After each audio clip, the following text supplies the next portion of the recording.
The world is super crazy right now. My belief is that we go in these waves of intensity where people feel the world is more intense than at other times. And I agree. I feel that the world is very, very intense right now.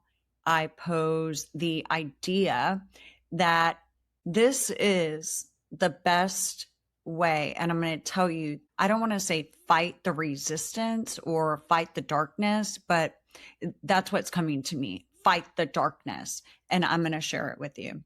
Welcome to Collective Guidance. I'm your host, Charla Goodnight, and I am so grateful to have you here. If this is your first time joining me, please hit that like button, subscribe, leave a comment, share this with someone else.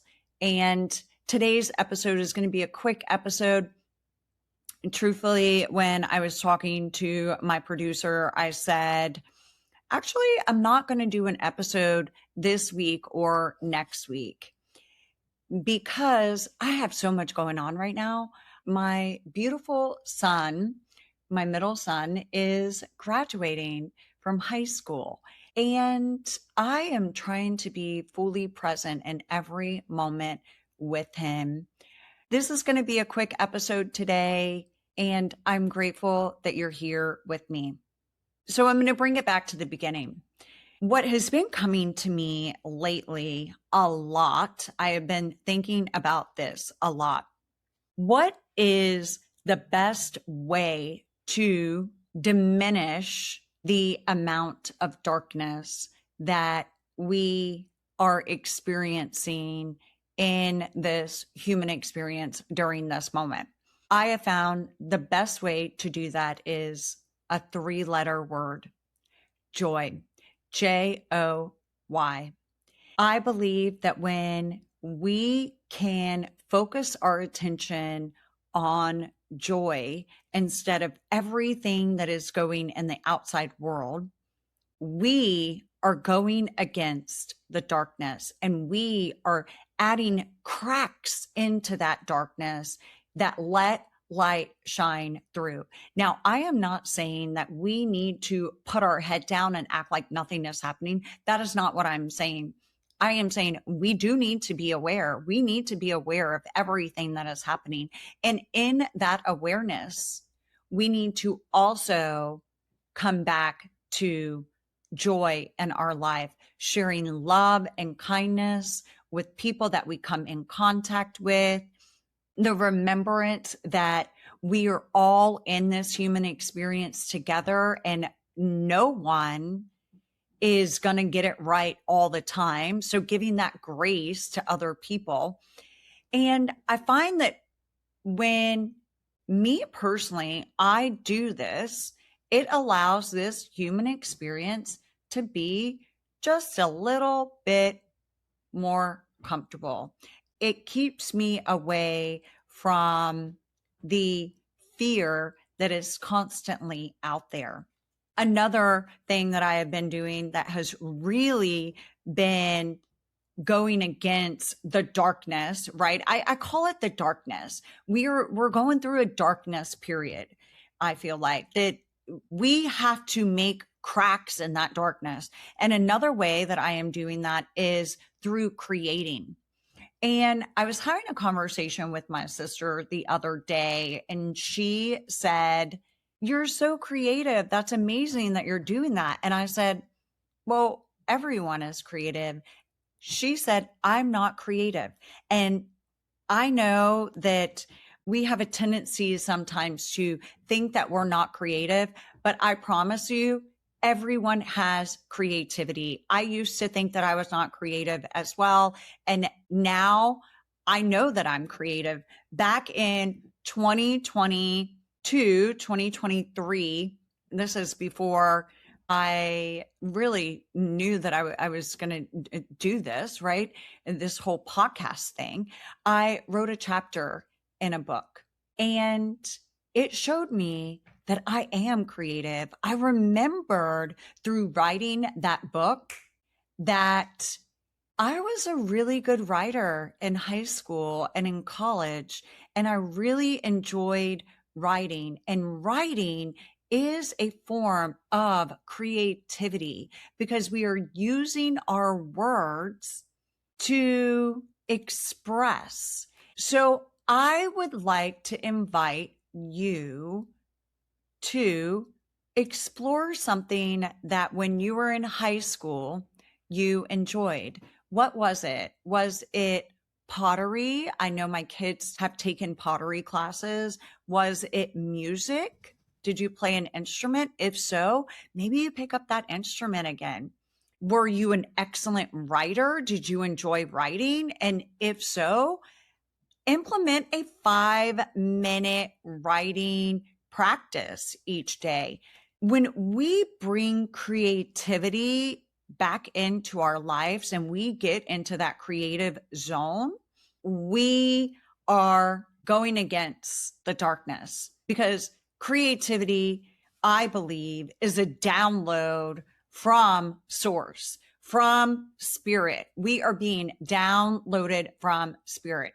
I currently have been working on a spiritual clothing line with designs that are spiritually inspired sayings and things that I've been coming up with that I just get these downloads and I want to put it on clothing to wear. I got a download how I should write a not a workbook, but a follow up to that chapter that I wrote and make it a second book. And this one has 7 chapters and it takes you on that journey that I went through in that book. So those are 2 projects that I have started. And then also launching my membership of working out and sharing workouts with people. Celeste Brooks and I did a 5-week Cosmic Fire Up challenge where we moved to the moon. We exercised to the moon. And that was so much fun for me creating the workouts. So I just wanted to share with you 2 things that we can really do to break cracks into the darkness. I know right now, financially, it feels really tough. Things are more expensive. It just feels really tough financially. This is a perfect time to create and make money off of what you're creating. You can start a side hustle. There are so many ways that you can get inspired in this time of uncertainty and time of heaviness. So I wanted to share that with you. Also, there's one more thing that I'm going to share with you. My middle son, who's graduating, I have a plethora of oracle cards and tarot cards. And we were talking the other night at dinner, and he said, wouldn't it be fun if in each episode you shared one tarot card with them? And so this episode is my first episode that I'm going to do that. And the tarot card that I am going to share with you is from the Grateful Dead Tarot. This tarot deck is absolutely one of my favorite. I am not a deadhead whatsoever, but I was given this deck by my dear friend who is a deadhead, and he gave me this deck and he said, Charla, I want you to channel Jerry. And so every time I take this deck, I am calling in Jerry Garcia. And it's very interesting because the card that's on the bottom, I shit you not, this is how beautiful this deck is. The card that is on the bottom is the storyteller. And that's what today's episode kind of is, right? Is a story of how we can crack open the darkness with our light of sharing joy, with creating and starting a side hustle. I find that for me, I just stay off the damn news. Every day I get a short little, maybe 10-minute snippet of what's happening. And then I'm informed, I'm still aware, but it's not consuming me and I'm still able to create. And so with that, I have my deck here. I am calling on Jerry Garcia, come through, angels, anyone that is willing to give us a message for this tarot deck. And actually, one fell out. So that was very fast. And it is the Three of Skulls. And me personally, I don't like to think of the tarot as a prediction. I like to think of it as a prescription. This one is really good. The Three of Skulls from the Grateful Dead deck says, storms rage. I feel like there's a lot of storms. Storms rage as three skulls cast their fearsome gaze around all. Although the pain is overwhelming, growth is possible. Hard lessons are being learned. Stay true to yourself, even when it's hard. Sacrifices are necessary. Efforts to communicate are falling short. Grief, loss, and betrayal must be faced. Be willing to let go. Be willing to let go. And then it says, this period of anguish and turmoil, as acute as knives piercing your heart, is forcing you to move away from relationships and situations that no longer align with who you are becoming. Listen beyond the pain for the sweet sound of truth calling you into being. Though you feel misunderstood and rejected now, you will move beyond this and into more empowered being. Stay true to your heart, even when it's hurting. So I really like this because not too long ago, I posted on social media that when we have discord with our family, our friends, or someone that we care about, we should call on our angels, call on spirit, call on the archangel Raguel to come forth and heal all of those in need.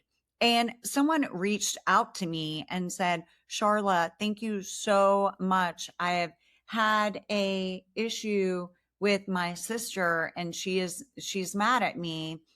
I want you to know that if you are going through a situation right now with someone that you care about, that you love, that means a lot to you, your biggest lesson in this is to learn forgiveness to yourself, to them, to take accountability for your actions, clean up your side of the street, to know that everything is working for you, and to know that it will subside.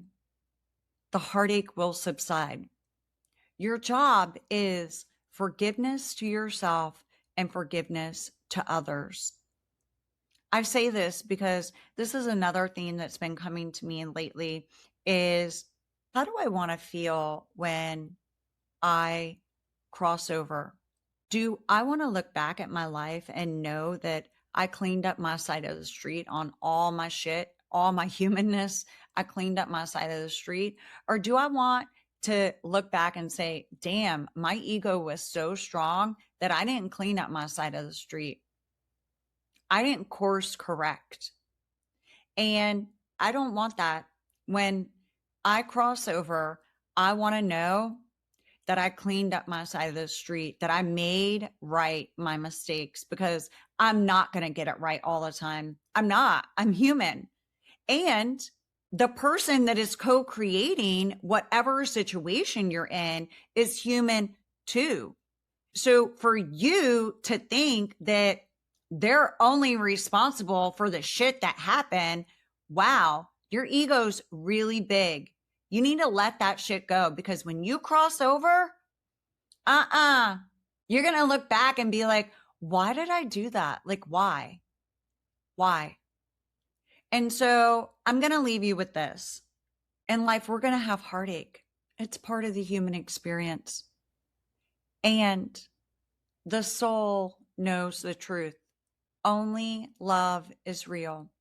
And when we forgive ourselves, we can forgive others. So thank you so much for joining me today. I said it was going to be a short episode, and here I am, a little bit longer than I expected. But thank you so much for showing up.